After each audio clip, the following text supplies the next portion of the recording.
Hello प्यारे बच्चों, तो कैसे हो आप सब। बहुत बहुत स्वागत है आप सभी का आज की इस वीडियो में।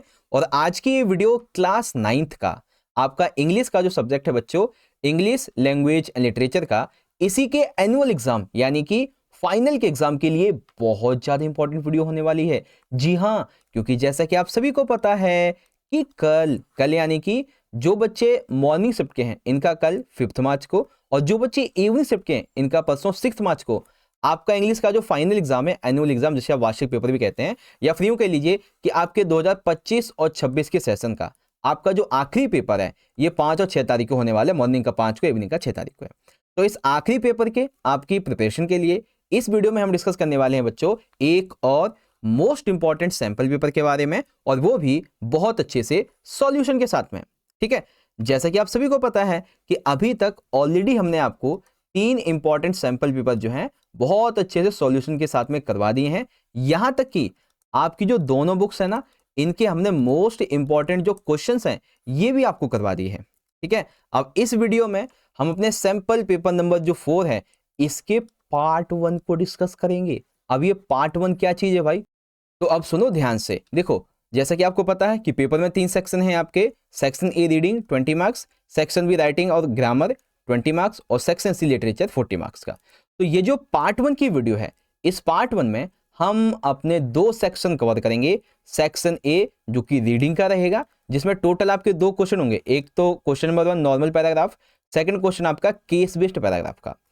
फिर करेंगे सेकंड सेक्शन यानी कि सेक्शन नंबर बी राइटिंग और ग्रामर वाला। और पता है इसमें आपकी जो भी ग्रामर के टॉपिक हैं इनकी बहुत अच्छे से प्रैक्टिस करवाऊंगा। ठीक है, पैराग्राफ राइटिंग कैसे करनी होती है बच्चों, इसके टिप्स एंड ट्रिक्स आपको बताऊंगा। डायरी एंट्री बढ़िया से बढ़िया कैसे करें जिससे आपको पूरे नंबर मिलें, और तो और स्टोरी राइटिंग कैसे करें बच्चों जिससे कि आप एग्जाम में पूरे नंबर ले आओ। तो इस पार्ट 1 में इन सारे ही टॉपिक्स को बहुत अच्छे से समझेंगे हम। ठीक है, तो आप ये मान के चलो, ये जो हमारा आज का पार्ट 1 का सेशन है ना, ये आपके पेपर के 40 मार्क्स की आपकी जो प्रिपरेशन है, आपकी जो प्रैक्टिस है अच्छी करवाने वाला है, जिसमें सेक्शन ए और बी रहने वाला है। ठीक है, इसके बाद बच्चों अगली जो वीडियो होगी उसमें आपको मैं आपका सेक्शन नंबर सी समझा दूंगा, जिसके अंदर आपकी बिहाइव और मूवमेंट्स, इसके जितने भी इंपॉर्टेंट क्वेश्चन होंगे पार्ट 2 के अंदर सेक्शन में बता दूंगा। पार्ट 2 की वीडियो के लिंक बच्चों आपको आई बटन में मिल जाएगा, और साथ ही साथ वीडियो के डिस्क्रिप्शन बॉक्स में भी, तो आप वहां से भी जाके देख सकते हैं। ठीक है, तो चलो बच्चों रेडी हो आप लोग आज के इस अपने सैंपल पेपर 4 के पार्ट 1 की वीडियो को समझने के लिए, जिसमें हम अपने 2 सेक्शन को देखेंगे, सेक्शन ए और बी। ठीक है, तो रेडी हो बच्चों आप लोग। और हाँ, आप सारे बच्चों को एडवांस में मेरी तरफ से आपके कल के पेपर के लिए wish you very very all the best प्यारे बच्चों। चलिए शुरुआत करेंगे आज के अपने इस सेशन की। ओके, तो चलिए शुरू करते हैं। ओके, तो फाइनली प्यारे बच्चों आज की इस वीडियो का और इस पेपर का जो हमारा सबसे पहला सेक्शन है बच्चों, सेक्शन नंबर ए रीडिंग का, वो यहां से शुरुआत हो जाता है। ठीक है, अब ध्यान से सुनो, एग्जाम के अंदर ना आपका जो क्वेश्चन 1 आएगा और क्वेश्चन नंबर 2 आएगा, मैं ये 110% बात कह सकता हूं कि आप में से 90 से 95% बच्चे इन क्वेश्चन की जो प्रैक्टिस है, जो प्रिपरेशन है, वो बिल्कुल भी नहीं कर रहे होंगे, क्योंकि एग्जाम में तो पैसेज कहीं से भी आ सकता है। लेकिन मेरी एक बात को बड़े गौर से सुनना, अगर आप प्रैक्टिस नहीं करोगे और आपको सीधा सीधा पैसेज मिल जाएगा, तो क्या आप उसका आंसर अच्छे से कर पाओगे? डेफिनेटली आप आंसर नहीं कर पाओगे। लेकिन क्या हो जब आप कम से कम 4 से लेके 5 बार ऐसे ही अनसीन पैसेज की अच्छे से प्रैक्टिस कर लो, अच्छे से प्रिपरेशन कर लो, तो आपको जो भी पैसेज मिलेगा ना, आप इजीली उसका आंसर कर पाओगे। इसीलिए बच्चों आपको मैं बहुत अच्छे से प्रैक्टिस करवाऊंगा, बहुत अच्छी प्रिपरेशन करवाऊंगा। ठीक है, चलो शुरुआत करेंगे बच्चों, मेरे साथ आप भी पढ़िएगा, और काफी इंपॉर्टेंट है ये। ठीक है, देखो क्या लिखा हुआ है बच्चों, exams are an essential part of the education system design to evaluate students understanding of the subjects they have been studied. जो एग्जाम्स होते हैं, परीक्षाएं जो होती हैं, वो हमारे एजुकेशन पार्ट का एक अभिन्न अंग होती है बच्चों। ठीक है, जो कि स्टूडेंट के द्वारा पढ़े गए जो सब्जेक्ट्स हैं उनको उनकी समझ के बारे में बताता है। Proper preparation is key to performing well in exams and achieving academic session. परीक्षाओं में अच्छा प्रदर्शन प्राप्त करने के लिए हमें उचित तैयारी करना बहुत ज़्यादा जरूरी होता है। Preparing for exams not only helps student recall important information but also builds confidence and reduce anxiety. Exam के लिए प्रिपरेशन करना बच्चों को न सिर्फ इंपॉर्टेंट इंफॉर्मेशन याद करवाता है बल्कि हमारे अंदर कॉन्फिडेंस भरता है और हमें चिंताओं से मुक्त रखता है। अगला point, one of the most effective ways to prepare for exams in by creating a schedule, study schedule. Exam को अच्छे तरीके से करने के लिए एक और तरीका है, क्या? हमें अपना जो स्टडी शेड्यूल है ये क्रिएट करना चाहिए। क्यों बच्चों? क्योंकि जब हम अपना स्टडी टाइम टेबल बना लेते हैं ना, तो the study time table allows student to divide their time efficiently. हम अपने टाइम को डिवाइड कर पाते हैं और हम ये इंश्योर कर पाते हैं बच्चों कि हम उन सभी इंपॉर्टेंट टॉपिक को कवर कर लें एग्जाम से पहले जो आ सकते हैं। ठीक है। Consistent study habits such as reviewing notes regularly, ठीक है, रेगुलरली प्रैक्टिसिंग पास्ट पेपर्स और test papers, sample papers can help reinforce learning and identify areas that need more attention. हम जब डेली बेसिस पे पढ़ने की आदत डालते हैं, जैसे कि नोट्स को बार बार पढ़ना, past paper, test paper, sample papers इनको करना, ऐसे एरियाज को आइडेंटिफाई करना जिसको जरूरत है ज़्यादा अटेंशन देने की। It also essential to focus on understanding, it also essential for focus on understanding concept rather than memorizing facts, as this improves long term retention and application of knowledge। यानी कि क्या बोलते हैं, तथ्यों को याद करने की बजाय हम उसको समझें। होता ना कि रट्टा मारने की जगह किसी चीज को समझना और उसको लंबे समय तक याद रखना, ये भी इसका एक काम होता है। ठीक है। एडिशनली इसके अलावा taking care of physical and mental wellbeing is crucial during exam preparation. बच्चों जब आप परीक्षा की तैयारी करते हैं ना, उस समय शारीरिक और मानसिक स्वास्थ्य को भी ध्यान में रखना चाहिए। गेटिंग इनफ स्लीप, हमें अच्छी नींद लेनी चाहिए। ईटिंग न्यूट्रिशन मील्स, हमें न्यूट्रिशन वाली खाने मील्स खाना चाहिए। ठीक है। And exercising regularly can help keep the brain sharp and reduce stress level. Daily basis पे हमें एक्सरसाइज करनी चाहिए जिससे कि हमारा दिमाग तेज होगा और स्ट्रेस लेवल भी कम होगा। It is also important to take breaks during study sessions to avoid burnout and maintain focus. हमारे लिए जरूरी है कि हमें ना छोटे छोटे ब्रेक्स लेने चाहिए अपनी स्टडी के टाइम पे। ठीक है, जिससे कि हमारा जो फोकस है वो मेंटेन बना रहे। While exams are important, it is equally important not to become overly stressed. परीक्षा महत्वपूर्ण है लेकिन ये उतना भी महत्वपूर्ण नहीं है कि आप बहुत ही ज्यादा तनावग्रस्त हो जाएं। Stress can negatively impact performance, so maintaining a calm and positive attitude is essential. बच्चों जब आप एग्जाम देने के लिए जाए ना, तो याद रखें आपको ना निगेटिवली कुछ नहीं सोचना है। ठीक है, आपको शांति से पॉजिटिवली बातों को सोचना है और एग्जाम देना है। Student should approach exams as an opportunity to demonstrate their knowledge, not as a source of fear. बच्चों एग्जाम्स को ना आपको ऐसे लेना चाहिए कि मेरे लिए अवसर है कि मैंने पूरी साल जो पढ़ा है ना, आज मैं आंसर शीट में उतारूंगा, इसको जो क्वेश्चन आएगा उसको भरूंगा ढंग से। इसको ना डर की तरह नहीं, अवसर, अपॉर्चुनिटी की तरह लेना चाहिए एग्जाम्स को। In the conclusion, proper exam preparation, a healthy lifestyle and a positive mindsets are all vital components of achieving success. बच्चों क्या कहा गया है कि परीक्षा की उचित तैयारी, स्वस्थ जीवन शैली और सकारात्मक सोच सफलता पाने के लिए बहुत जरूरी है। Bye preparing in advance and managing stress, students can improve there chances of performing well and achieving there academic goals. बच्चों पहले से तैयारी करके रखना हमारे स्ट्रेस को कम करता है, हमारी जो एकेडमिक परफॉर्मेंस है उसको अच्छा बनाता है ना, ये चीजें होती हैं। तो इस तरीके से एग्जाम्स क्यों इंपॉर्टेंट है इसके बारे में हमारा ये पैसेज था। अब मैं आपको इसके एमसीक्यू क्वेश्चन पूछूंगा, सारे के सारे बच्चे एमसीक्यू क्वेश्चन का आंसर करेंगे। पहला question, what is the key to performing well in exams. परीक्षा में बच्चों अच्छा प्रदर्शन करने की क्या है, क्या कुंजी है बच्चों? तो क्या कुंजी है? Consistent study habits and study schedule, यानी कि लगातार अध्ययन करने की आदतें और हमारा जो शेड्यूल टाइम टेबल है वो एक अच्छा वो होता है कि एक की है अच्छा एग्जाम में स्कोर करने का। अगला question, consider the following statements about exam preparation. तो एग्जाम प्रिपरेशन के बारे में आपको यहाँ पे कुछ चीजों को पढ़ना है, जैसे कि understanding concepts is more important than memorising facts. सही बात है, हमें कॉन्सेप्ट्स को पढ़ना अंडरस्टैंड करना जरूरी है, फैक्ट्स को याद करना जरूरी नहीं। तो पहला तो सही है।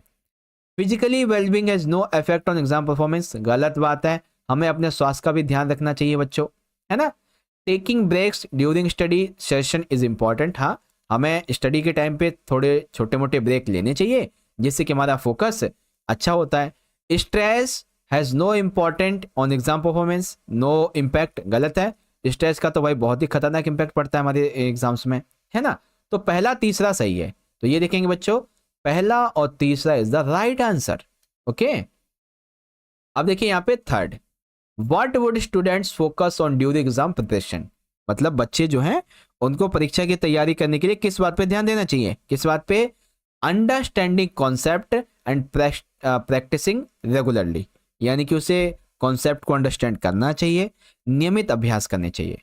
Why is taking breaks important during exam preparation, तो बच्चों एग्जाम के टाइम पे जब हम एग्जाम की प्रिपरेशन कर रहे हो तो हमारे लिए ब्रेक लेना जरूरी क्यों है बच्चों, because to reduce stress and prevent burnout, यानी कि तनाव को कम करने के लिए और बर्नआउट को रोकने के लिए, है ना, ये चीजें। चलो अब हम लोग इसके क्वेश्चंस को देखते हैं फटाफट से, एक एक नंबर के हमारे दो क्वेश्चन है, फिर दो दो नंबर के दो क्वेश्चन है। एक नंबर का पहला question, how can students manage stress during exam preparation, तो वो स्ट्रेस को कैसे मैनेज कर सकते हैं बच्चों। तो सबसे पहले तो पॉजिटिव माइंडसेट रखें, ठीक है, अच्छी स्लीप लें और रेगुलर ब्रेक्स भी लें स्टडी के टाइम पे। Why is creating a study schedule is important, हमें टाइम टेबल स्टडी का क्यों बनाना चाहिए, क्यों इंपॉर्टेंट है, because a study schedules helps students manage their time efficiently, वो उनके टाइम को efficiently मैनेज करने में मदद करता है, and ensure that all topics are covered before the exam, ठीक है, जितने भी टॉपिक्स हैं वो एग्जाम से पहले कवर हुए या नहीं इसको इंश्योर करने में मदद करता है। अगला, how does understanding concept benefits exam preparation, यानी कि जो अवधारणा है, जो कॉन्सेप्ट है, इनको समझने के लिए परीक्षा की तैयारी के क्या लाभ है, ठीक है, बेनिफिट क्या एग्जाम प्रिपरेशन के किसी भी कॉन्सेप्ट को समझने के लिए। तो बच्चों understanding concepts improves long term retention and helps students apply knowledge which is more effective than memorising facts for exam, ठीक है, हम जब किसी कॉन्सेप्ट को अच्छे से समझते हैं तो वो आने वाले टाइम पे हमारे लिए बहुत ज्यादा अच्छा साबित होगा, ना कि किसी फैक्ट को याद करना अच्छा होगा, ठीक है। What role does physical wellbeing play in exam preparation, परीक्षा की तैयारी में शारीरिक स्वास्थ्य की क्या भूमिका होती है, तो लिखेंगे physical wellbeing such as sleep, nutrition and exercise, ये सभी के सभी क्या क्या, सोना, न्यूट्रिशन वाला खाना खाना, एक्सरसाइज करना, हेल्प्स मेंटेन ब्रेन फंक्शन, ये हमारे जो ब्रेन फंक्शन है उसको मेंटेन रखता है, स्ट्रेस को रिड्यूस करता है और हमारा जो फोकस है एग्जाम के टाइम पे उसको और ज्यादा अच्छा बनाता है बच्चों। तो इस तरीके से हमारा पहला वाला पैसेज पूरा हो गया है, ठीक है। अभी हमारे कुछ 12-13 मिनट हो चुके हैं और हमने पहला पैसेज अच्छे से कर लिया, ओके। चलिए अब हम लोग अपने सेकंड पैसेज को पढ़ेंगे। सेकंड पैसेज रहा आपका ये वाला, ठीक है, और ये बेस्ड है बच्चों एआई पे, आर्टिफिशियल इंटेलिजेंस। तो चलिए बच्चों पढ़ते हैं। Artificial intelligence that means AI, AI is transforming industries world wide, automating task once performed by humans. AI दुनिया भर के उद्योगों को बदल रहा है, जो पहले इंसानों के द्वारा किए जाते थे वो अब एकदम मशीनों से होने लगे। According to a 2023 World Economic Forum WEF report, AI is expected to disrupt nearly 85 million jobs by 2025, while also creating 97 million new rules in various sectors. ये WEF की रिपोर्ट के अनुसार ये बताएगा कि AI ना 2025 तक आते आते 85 मिलियन लोगों की नौकरी खा जाएगा और 97 मिलियन नई भूमिकाएं भी बनेंगी। This shifts presents both opportunities and challenges for global workforce. ये हमारे लिए एक अवसर है तो कहीं ना कहीं हमारे लिए एक बहुत ही बड़ा चैलेंज भी है पूरी दुनिया के लिए। The industries most affected by AI automation include manufacturing, retail, customer service and finance. AI स्वचालन से संबंधित जो उद्योग है उनको प्रभावित करेगा। खुदरा, ग्राहक सेवा और वित्त भी शामिल है। For example, automated robots in factories can now assemble products 30% faster than human workers. Example के लिए, जैसे कारखानों में जो स्वचालित रोबोट होते हैं वो मानवों की तुलना में 30% तेजी से काम करते हैं। In retail, AI driven chatbots handle 70% of customer inquiries, reduce the need to for large support team. आज के टाइम पे रिटेल की बात कर लें तो AI जो है वो 70% तक की हमारी जो क्वेरीज होती है उनको सॉल्व कर देता है, जिसने टीम के काम को कम कर दिया है। However, while AI increase efficiency, it also displays low skilled workers who lack technical expertise। जिसको थोड़ी बहुत टेक्निकल एक्सपर्टीज थी भी उसको भी AI ने हटा दिया है। ठीक है, अगला वाला, ऑन द अदर हैंड, इसके अलावा AI is creating demand for skilled professionals in fields like machine learning, data science and cyber security।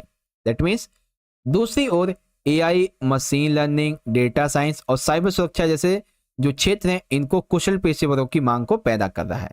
The AI market is projected to grow to 1.8 trillion dollar by 2030 with companies investing heavily in automation and AI driven technology.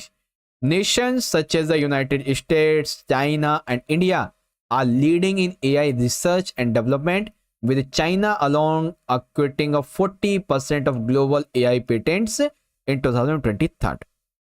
दुनिया भर की सरकारों, ठीक है, इसकी बात करें जैसे अमेरिका हो गया, चीन हो गया, भारत हो गया, तो ये सभी अनुसंधान कर रहे हैं AI पे। AI के विकसित अग्रणी हैं। 2023 में अकेले चाइना के पास AI के पेटेंट 40% रहे थे। ठीक है, despite the concerns about jobless, expert suggest क्या नाम है, reskilling and upskilling programmes to help workers transition into AI related roles. नौकरी छूटने की चिंताओं के बावजूद विशेषज्ञ कर्मचारियों को AI से संबंधित भूमिकाओं में बदलाव करने में मदद करने के लिए स्किलिंग और अपस्किलिंग कार्यक्रमों का सुझाव देते हैं। According to 2023 LinkedIn report, professionals who complete AI certification program sees an average salary increase of 25%. Governments and corporations worldwide are now investing in AI education and training programs to prepare workers for the future. That means दुनिया भर के जो भी government वगैरह हैं, सरकारें हैं, इन्होंने भविष्य के लिए कर्मचारियों को तैयार करने के लिए AI शिक्षा, AI एजुकेशन एंड प्रशिक्षण कार्यक्रमों में निवेश ये लोग कर रहे हैं। ठीक है, अब बच्चों छोटा सा एक और sentence, while AI continues to reshape the job market, its long-term impact depends on how effectively business and governments manage the transition। जबकि AI नौकरी बाजार में एक नया आकार जारी रख रहा है, इसका दीर्घकालिक प्रभाव बहुत निर्भर करेगा व्यवसाय पे और सरकार के बदलाव पे। ठीक है, if properly implemented AI could lead the greater economic growth and job creation rather than widespread unemployment। अगर सब कुछ अच्छा रहा तो AI एक व्यापक बेरोजगारी को खत्म कर देगा, आर्थिक विकास करेगा और रोजगार को सृजन भी करेगा बच्चों। ठीक है, चलो अब आपसे क्वेश्चन पूछूंगा। पहला क्वेश्चन है बच्चों, how many jobs are expected to be disturbed by the AI 2025। तो 2025 तक कितने % लोगों की जॉब AI खा जाएगा। ठीक है, तो देखेंगे बच्चों 2025 की बात हो रही है, तो 2025 की बात हो रही है, लेट मी चेक, ये रहा 2025 के हिसाब से 85 मिलियन जॉब्स जो वो यहाँ पे ये खा जाएगा इस तरीके से। ठीक है, तो 85%। विच industry is not significantly impacted by AI automation. तो ऐसी कौन सी इंडस्ट्री है जो एआई की वजह से खराब नहीं होगी वह एग्रीकल्चर। क्या एक रोबोट खेती कर पाएगा कभी? खेती तो नहीं कर सकता है भाई, खेती तो नहीं कर पाएगा, है ना, इस तरीके से।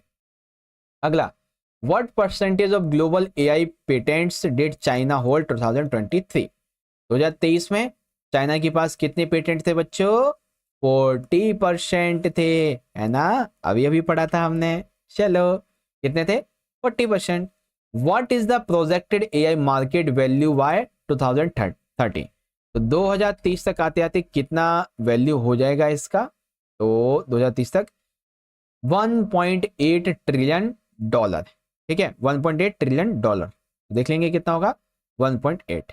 अगला question, how much salary increase do professional see after completing AI certification program? तो कितनी परसेंट बढ़ गई थी बच्चों सैलरी? 25% बढ़ी थी। Name two industries where AI has significantly impacted employment, ठीक है, तो कौन कौन सी? एक तो है मैन्युफैक्चरिंग एरिया में, ठीक है, और एक है कस्टमर सर्विस इंडस्ट्रीज में, जहां पे ये जो एम्प्लॉयमेंट है, जो रोजगार है, उस पर इंपैक्ट डालती है, मैन्युफैक्चरिंग एंड सर्विस सेंटर, ठीक है। अगला, how is the AI creating new job opportunities despite job losses? ठीक है बच्चों, जो एआई है ना, एआई ये नौकरियों को खत्म करने के बजाय रोजगार भी पैदा करता है। कैसे? AI is creating new jobs in fields like machine learning, data science, and cybersecurity, while businesses and governments invest in reskilling and upskilling programs to prepare workers। ठीक है, मशीन लर्निंग में, डेटा साइंस में, cyber security में नई नई job opportunities खुल सकती हैं। ठीक है, अगला, why is AI adoption increasing in various industries? विभिन्न इंडस्ट्रीज में आजकल एआई का उपयोग ज्यादा क्यों बढ़ता जा रहा है बच्चों? Because AI adoption is increasing due to efficiency improvements, cost reductions, and higher productivity with industries such as manufacturing and finance investing in automation। यानी कि आज के टाइम पे विनिर्माण और वित्त जैसे उद्योगों में ये जो AI है ये निवेश करके सुधार ला रहा है, लागत में कमी होती है, अच्छा प्रोडक्शन होता है ना, जिससे कि एआई और ज्यादा बढ़ रहा है बच्चों। ठीक है, ऐसे करके आप इसका आंसर लिखेंगे। यहाँ पे आप देख सकते हैं बच्चों, आज की इस वीडियो का और इस पेपर का जो हमारा सेक्शन नंबर भी है राइटिंग स्किल्स एंड ग्रामर का, वो यहाँ से शुरुआत हो जाता है और ये रहेगा आपका 20 मार्क्स का। ठीक है, 20 मार्क्स में से 10 मार्क्स की आपकी ग्रामर आने वाली है और 10 नंबर के आपके राइटिंग स्किल के पार्ट आएंगे। ठीक है, तो चलो बच्चों शुरुआत करते हैं बिना देरी करते हुए। देखिए बच्चों, हमारा पहला वाला क्वेश्चन क्या कहता है? क्वेश्चन नंबर 3 कि complete any 10 of the following 12 questions as direct 1 into 10, यानी कि एक नंबर के 12 क्वेश्चन है जिसमें से आपको सिर्फ 10 ही करने हैं। ओके, तो देखिए बच्चों, पहला क्वेश्चन क्या कहता है? Fill in the blank with the correct option to complete the sentence. ये मैं सेंटेंस दिया जा रहा है, इसे हमें कंप्लीट करना है, तो लिखेंगे, मतलब लिखा हुआ है by the time the guests arrive we dash all the preparation for the party. ठीक है, यानी कि जब तक मेहमान आते हैं हम पार्टी की सारी तैयारियां कर लेते हैं। ठीक है, तो यहाँ पे क्या यूज होगा बच्चों? यहाँ पे यूज होगा विल हैव कंप्लीटेड। क्यों होगा बच्चों? ध्यान से सुनो, ये जो हमारा सेंटेंस है ये किस में बना हुआ है? द फ्यूचर परफेक्ट टेंस में, इसीलिए विल हैव कंप्लीटेड ये यूज होगा। ये इसलिए बच्चों क्योंकि ये जो है ना विल हैव कंप्लीटेड, ये डिस्क्राइब करता है किसी भी ऐसे एक्शन को जो कि फिनिश हो चुका है किसी भी फ्यूचर पॉइंट से पहले, इसीलिए विल हैव कंप्लीटेड आएगा। अब बच्चों जैसे कि हमारा अगला क्वेश्चन है, ठीक है, इसमें हमें आइडेंटिफाई करना है एरर को और करेक्शन बताना है। तो जैसे कि he has telling me that he has finished his work early but I could see that he was still working, यानी कि वह मुझे बता रहा था कि उसने पूरा काम अपना खत्म कर लिया है, लेकिन मैं देख रहा हूं वो अभी भी काम कर रहा है। तो बच्चों इसमें ना जो हैज फिनिश्ड है, हैज की जगह हैड आएगा, हैज की जगह हैड आएगा। कैसे आएगा बच्चों? तो देखेंगे हैज फिनिश्ड की जगह हैड फिनिश्ड। क्यों बच्चों? Since the sentence is in past tense, यानी कि ये जब तक सेंटेंस पास्ट में रहेगा, ठीक है, the past perfect had finished should be used instead of present perfect has finished. Okay, question number 3, report the dialogue correctly. हमें इस डायलॉग को यहाँ पे रिपोर्ट में लिखना है। कैसे? लूसी कहता है या कहती है, जो भी है, लूसी कहती है, I was able to attend the meeting but I had to leave early because of another commitment. ठीक है, यानी कि मैं बैठक में भाग लेने में सक्षम थी, लेकिन मुझे कहीं और भी जाना पड़ा, इसीलिए मैं जल्दी वहां से निकल गई मीटिंग से। उसके बाद माइकल कहता है, I understand, I hope your other commitment went well. ठीक है, तो ये एक दूसरे की आपस में बात हुई है। अब हमें इसी को रिपोर्टेड कन्वर्सेशन में करेक्टली बताना है, रिपोर्टेड कन्वर्सेशन में। ठीक है, तो यहाँ पे रिपोर्टेड कन्वर्सेशन में जब आप देखेंगे तो इसको हम इस तरीके से लिखेंगे। कैसे? Lucy explained that she had been able to attend the meeting but had to leave early due to another commitment. Lucy ने एक्सप्लेन किया कि उसे एक दूसरे मतलब वो क्या नाम है, एबल है मीटिंग को अटेंड करने के लिए, लेकिन उसे जल्दी जाना पड़ेगा दूसरी कमिटमेंट के लिए। And Michael express understanding hopping her another commitment went well. ठीक है, उसने कहा कोई बात नहीं, मैं समझ सकता हूं, चलिए तुम्हारी दूसरी कमिटमेंट जो है वो भी अच्छी जाए, है ना। तो जब हम डायलॉग को रिपोर्ट करते हैं ना, किसी भी चीज को रिपोर्ट करते हैं, तो हमें चीजों को थोड़ा बहुत चेंज करना पड़ता है, ज्यादा नहीं। ठीक है, चौथा क्वेश्चन देखेंगे बच्चों, fill in the blank with the correct option by the completing sentence. ये सेंटेंस दिया जा रहा है, if you dash earlier you could have avoided the traffic jam. That means यदि आप पहले आते तो आप ट्रैफिक जाम से बच सकते थे। ठीक है, तो यहां पे क्या आएगा, if you had left earlier you could have avoided the traffic jam. अब ये क्यों यूज है बच्चों? The third conditional had left is used to about an unreal past condition. ठीक है, अनरियल पास्ट कंडीशन के लिए हैड लेफ्ट यूज हुआ। पांचवा question, choose the correct option to complete the sentence. इस सेंटेंस को कंप्लीट करने के लिए हमें ऑप्शन को चूज करना है। लिखा हुआ है, the manager was explaining how the new system dash help improve the company's productivity in the coming month. ठीक है, बाकी को पूरा करना है कि जो मैनेजर है वो ये कहता है कि हम नई प्रणाली अपनाने वाले हैं और ये प्रणाली आने वाले महीनों में कंपनी की प्रोडक्शन को और ज्यादा बढ़ाएगी, कैसे हमारी मदद करेगी, ये चीजें। ठीक है, तो यहाँ पे हम क्या यूज करेंगे बच्चों? यहाँ पे यूज करेंगे हम वुड। वुड क्यों आएगा? Would is used to talk a future event और result for a past point of view explaining. जैसे कि new system would help improve the company's productivity of the coming month. 6 question है बच्चों, यहाँ पे देखेंगे कि आइडेंटिफाई द एरर, और जो करेक्शन है वो आपको यहाँ पे लिखना है। तो क्या क्वेश्चन है? क्वेश्चन हमारा ये है, she told me that she would have gone to the party if she had known about the earlier. उसने मुझे कहा कि अगर वह उसे पहले से पार्टी के बारे में पता होता तो वह वहां चली जाती। तो बच्चों एक चीज को ध्यान से देखो, यहाँ पे ना 3 चीजें एक साथ यूज हो गई हैं, वुड हैव गॉन, तीनों चीजें एक साथ ऐड हुई हैं, that's why this is the error. तो लिखेंगे एरर है वुड हैव गॉन, करेक्शन है ओनली वुड गो। ठीक है, अब देखो द यूज ऑफ वुड को indicates a present of future unreal condition while would have gone is past unreal conditions, that is why ये यहाँ पे यूज हुआ। Question number 7, fill in the blank with the correct word completing the sentence। तो लिखेंगे the manager emphasized the importance of arriving on time especially since the meeting dash so crucial for the project's success। that means कि जो manager है वो कहता है समय पे पहुंचना ये इंपॉर्टेंट है हमारे लिए, विशेष करके जब हम ऐसी परियोजना करें जो हमारी कंपनी की सफलता के लिए बहुत ज्यादा जरूरी हो। तो मीटिंग के बाद में क्या आएगा? मीटिंग वॉज आएगा, मीटिंग वॉज, क्योंकि the sentence refers to past meeting, so the past tense was is correct. ठीक है, क्वेश्चन नंबर 8। अब इसमें क्या करना है, रिपोर्ट करना है हमें। क्या रिपोर्ट है बच्चों, कैसे करना है? तो सैम कहता है आई have already completed the report, मैंने ऑलरेडी रिपोर्ट को कंप्लीट कर दिया है। And I am now working on the presentation, अब मैं प्रेजेंटेशन पे काम कर रहा हूं। जॉन कहता है wow that's great, I am sure the presentation will be impressive, मुझे लगता है तुम्हारी प्रेजेंटेशन भी बहुत ही ज्यादा इंप्रेसिव होगी, है ना। ये चीज है।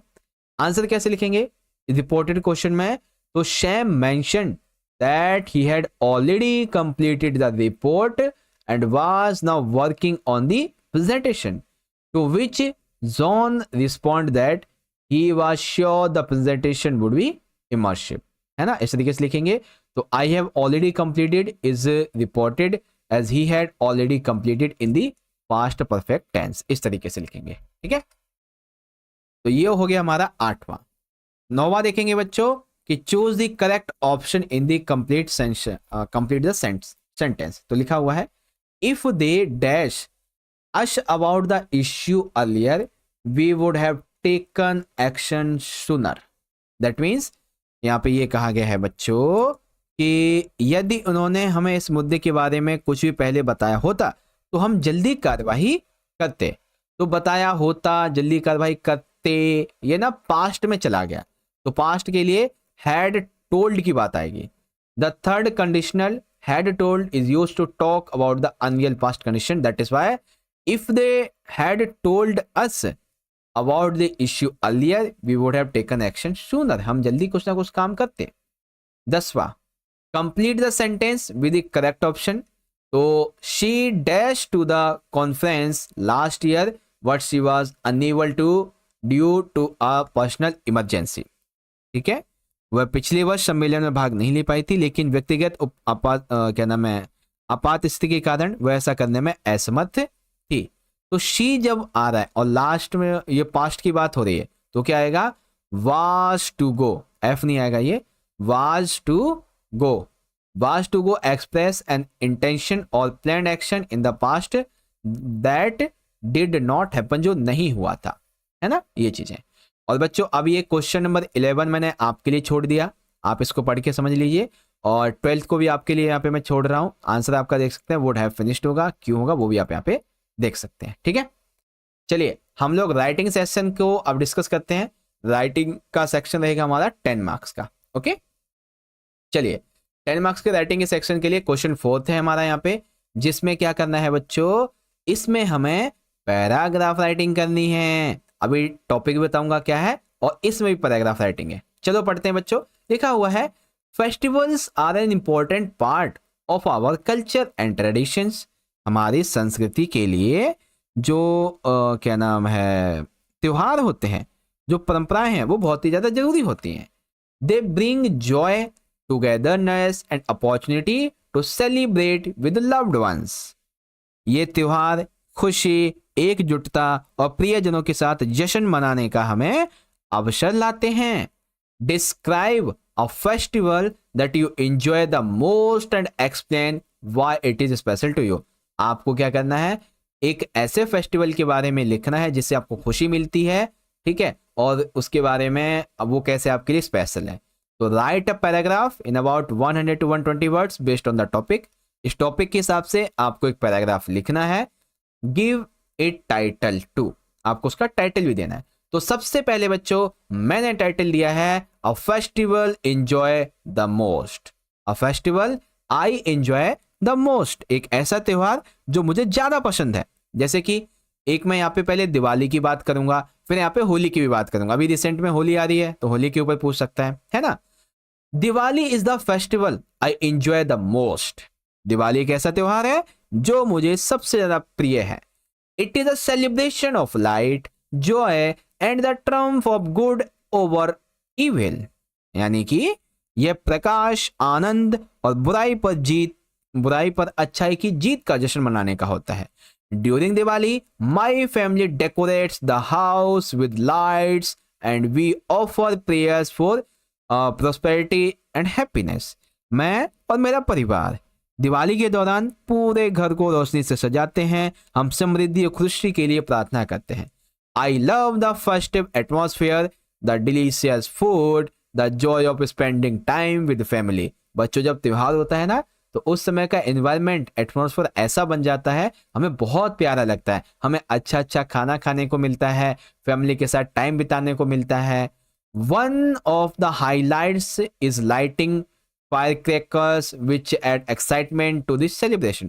हम पटाखे वगैरह फोड़ते हैं तो हमें बहुत ज्यादा अच्छा लगता है। Diwali also brings people together. Diwali लोगों को एकजुट करने का एक त्योहार है। As we visit relatives and exchange gifts, Diwali पे हम रिलेटिव्स के घर जाते हैं, एक दूसरे को गिफ्ट देते हैं। It is a time to bonding and celebrating the positive energy that fills the air. ये एक ऐसा टाइम होता है जिसमें हम जो पॉजिटिव एनर्जी है उसको जोड़ते हैं। The beauty of Diwali lies in its traditions and the happiness it spreads. जो दिवाली है वो हमारी संस्कृति के लिए और शांति और खुशी को बढ़ावा देने का एक त्योहार है। अब बच्चों, दिवाली के ऊपर तो मैंने आपको समझा दिया। अब बच्चों, होली के बारे में आप पढ़ लो यहां से। ठीक है, होली के ऊपर ही मैंने लिख दिया। आपको एक ही बताना है, कोई एक लिखना है। मैंने दो इसलिए लिखे ना कि जैसे होली के ऊपर अलग से पूछ लिया जाए कि होली के बारे में बताओ, दिवाली के ऊपर पूछ लिया जाए तो कैसे लिखोगे, इसीलिए मैंने ना दोनों चीजों पे लिख दिया है ताकि आपको कोई दिक्कत ना हो। ठीक है, चलो बच्चों, दूसरा वाला क्वेश्चन पढ़ेंगे। होली वाले को आप पढ़ लीजिएगा। Time management is a crucial skill for students to achieve success. Discuss how effective time management helps students prioritize their task, reduce stress and improve their overall performance। यानी कि छात्रों के लिए सफलता प्राप्त करने के लिए समय प्रबंधन एक महत्वपूर्ण कौशल है। चर्चा कीजिए कि एक अच्छा टाइम मैनेजमेंट उनके कार्य को कैसे प्राथमिकता दे सकता है, उनके तनाव को कैसे कम कर सकता है, अच्छा प्रदर्शन लाने में कैसे मदद कर सकता है। Right a paragraph in about 100 to 120 words and give it title. चलो बच्चों, तो टॉपिक क्या है हमारा? टॉपिक है the importance of the time management. Topic the importance of time management. तो कैसे लिखेंगे बच्चों? लिखेंगे ऐसे। Time management is crucial for students specially when balancing academics, extra curricular activities and personal life. बच्चों, टाइम मैनेजमेंट एक छात्र के लिए बहुत ज्यादा जरूरी होता है, खास करके जब वो पढ़ाई कर रहे हो या फिर कोई गतिविधि कर रहे हो, अपने निजी जीवन को संतुलित बनाए, हर समय जरूरी होता है। By planning and prioritising task, students can avoid last minute rush and stay organised. यानी कि जब हम प्लान करते हैं, अपने किसी भी चीज को प्रायोरिटी देते हैं टास्क को, तो हम लास्ट मिनट की जो वो होती है ना डेडलाइन जैसा कुछ, तो हम उससे दूर हो जाते हैं और हम अपने काम को ऑर्गेनाइज कर पाते हैं। फॉर एग्जाम्पल, उदाहरण के लिए, if a student sets aside specific time slots for studying, completing assignments and taking breaks, they can reduce stress and improve productivity. जब हम एक टाइम टेबल बना लेते हैं ना बच्चों, तो हम उसके हिसाब से पढ़ाई कर पाते हैं, हम असाइनमेंट आसानी से कर पाते हैं, अपने ब्रेक्स भी ले पाते हैं, और तो और हमारी प्रोडक्टिविटी अच्छी होती है, हमें स्ट्रेस नहीं होता है। Good time management helps students maintain a balanced life, ensuring they have time for hobbies, relaxation and socializing। जब हम एक अच्छा टाइम मैनेजमेंट करते हैं ना बच्चों, तो ये हमारी लाइफ को बैलेंस कर देता है। हमारी हॉबीज, हमारी रिलैक्सेशन, हमारी स्टडी, हमारी सोशलाइजिंग सभी को मैनेज करता है। It also encourages self discipline and focus, leading to better academic performance. ये हमारे अंदर सेल्फ डिसिप्लिन को अच्छा बनाता है, हमारे फोकस को, और साथ ही साथ हमारे जो एकेडमिक परफॉर्मेंस होती है उसे भी बहुत बढ़िया बना देता है। ठीक है, without proper time management students में struggle to meet deadlines affecting their overall success. बच्चों, जब हम अच्छा टाइम मैनेजमेंट नहीं करते हैं तो हमें ना कोई भी जो काम है वो डेडलाइन पे जाके ही करना पड़ता है, लास्ट मिनट रश हो जाता है। ठीक है, और ये सक्सेस पाने का खराब तरीका है। हमें टाइम मैनेजमेंट करना ही चाहिए, तभी हम सक्सेस पा सकते हैं। By developing time management skills, students can enhance their ability to multitask and achieving their goals efficiently. जब हम टाइम टाइम को मैनेजमेंट करने की स्किल को डेवलप कर लेते हैं तो हम किसी भी तरीके के मल्टीटास्किंग कर सकते हैं, अपने गोल्स को अचीव कर सकते हैं बच्चों। ठीक है, अब ना आपको मैं पिछली वीडियो में भी मैंने आपको ऐसे एक दो पैराग्राफ राइटिंग करवा रखी है, एक बार दिखा देता हूं, आप देख लेना। वैसे जैसे कि मैंने एक पैराग्राफ राइटिंग लिख रखी है, a visit to the zoo. ठीक है, चिड़ियाघर की विजिट को मैंने बताया हुआ है ना।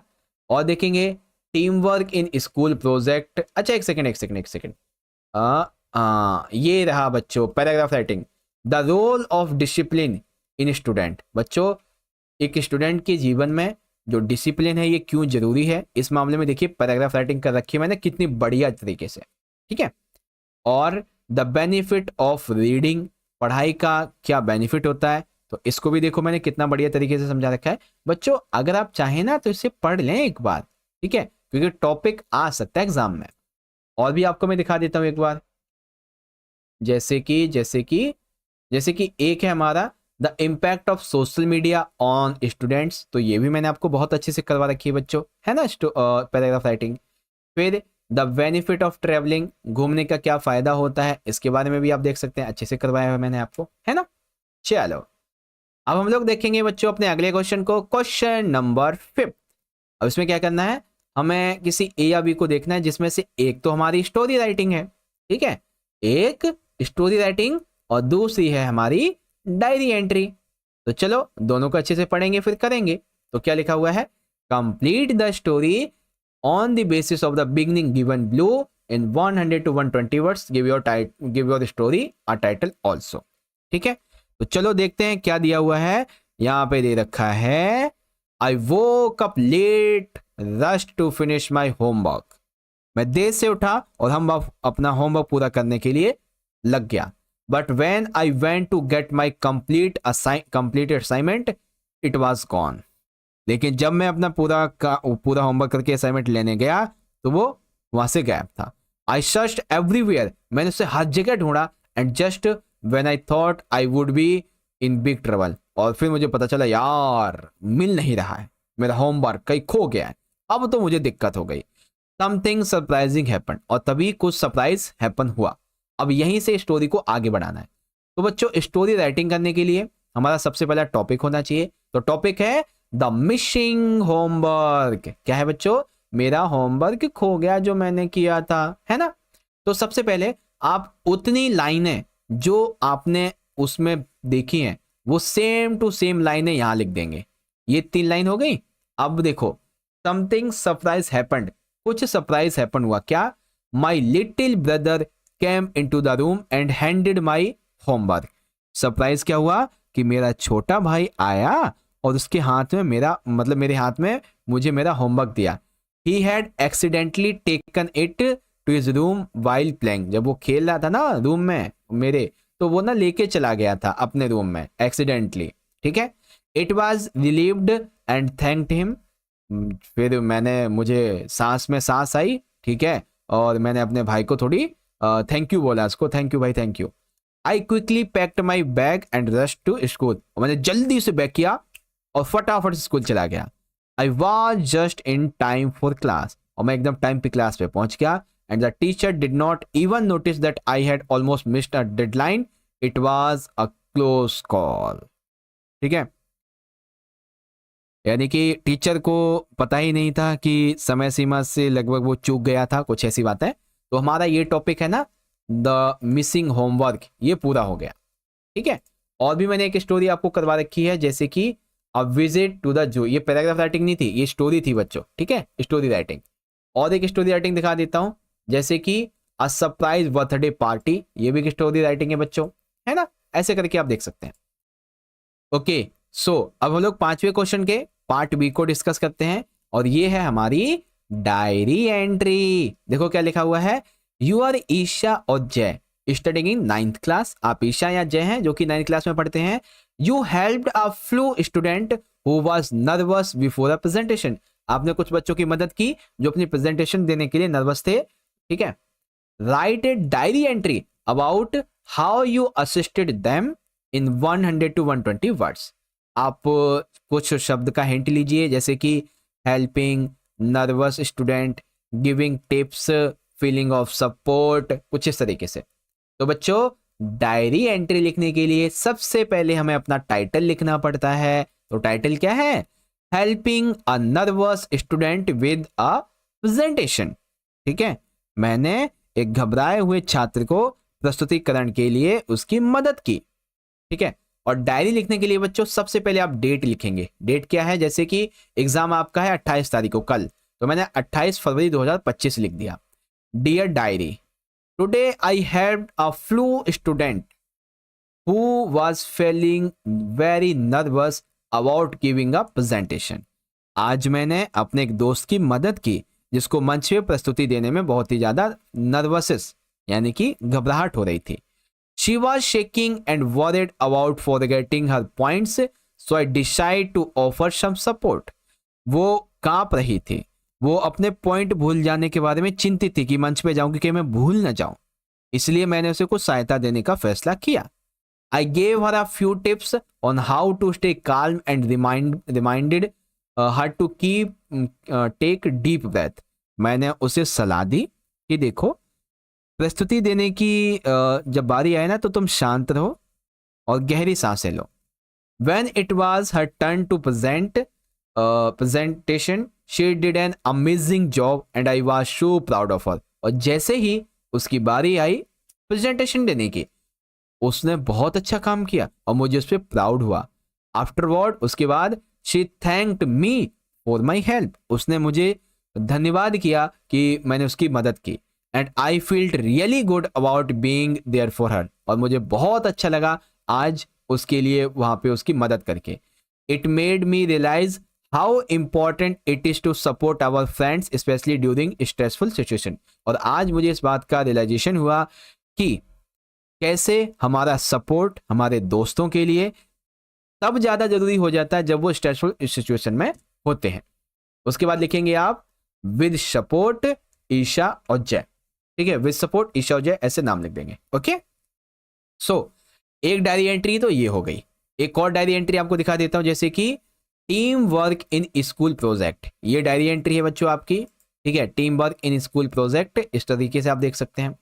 एक और डायरी एंट्री है stage performance at culture event. ठीक है, तो ये भी पिछली वाले से कुछ मिलता जुलता है, इस तरीके से आप देख सकते हैं।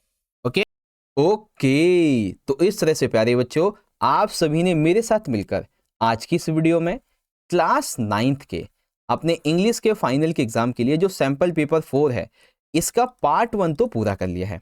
ठीक है, और पार्ट 1 में हमने सेक्शन ए और सेक्शन बी अच्छे से समझ लिया। अब जो अगली वीडियो आएगी वो रहेगी सेक्शन नंबर सी की, जिसके अंदर जैसे कि आपको मैं बता चुका हूं पहले ही, आपकी जो दोनों बुक्स हैं बिहाइव और मूवमेंट्स, इसकी इंपॉर्टेंट क्वेश्चंस होने वाले हैं बच्चों आप सभी के लिए। ठीक है ना, तो पार्ट 2 और भी ज्यादा इंपॉर्टेंट होगा। डिस्क्रिप्शन में लिंक मिलेगा या फिर आई बटन में आप जाके देख सकते हो। बहुत अच्छी तैयारी हो जाएगी। ठीक है ना तो चलो बच्चों, मिलते हैं आपसे अगले सेशन में, अगली वीडियो में। तब तक के लिए आप लोग पढ़ते रहिए, ख्याल रखिएगा अपना, और मैं मिलूंगा आपसे इसी पेपर 4 के पार्ट 2 की वीडियो के साथ। तब तक के लिए पढ़ते रहिए, ख्याल रखिए अपना। Wish you very all the best. जय हिंद, जय भारत, वंदे मातरम।